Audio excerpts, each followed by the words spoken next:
Tapi jangan mandai-mandai, buat benda yang betul-betul tahu.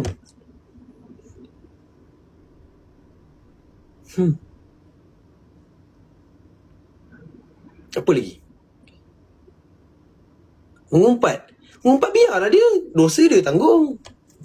Dia suka tak suka belakang kira. Tapi kalau anda semua tahu yang dia tak suka benda-benda yang korang buat tu, reducekan, buangkan. Contohlah, saya lepak dengan Sky. Ini contoh. Sky tak suka orang bau busuk.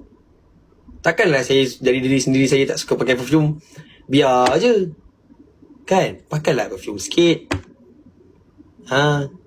Itulah dia, sikit demi sedikit. Kalau saya lepak dengan Ariel tak suka orang cakap banyak. Cakap sikit-sikit. Tanya soalan sikit-sikit. Kalau saya lepak dengan Izzat tak suka orang yang macam budak-budak. Ni contoh, okay. Pergi dengan dia jadi orang yang matang sikit. Danisha tak suka jadi matang sangat. Jadi macam budak-budak dengan dia. Contoh, ni semua contoh. Saya extrovert bila dah selesa. Don't be extrovert when you comfort.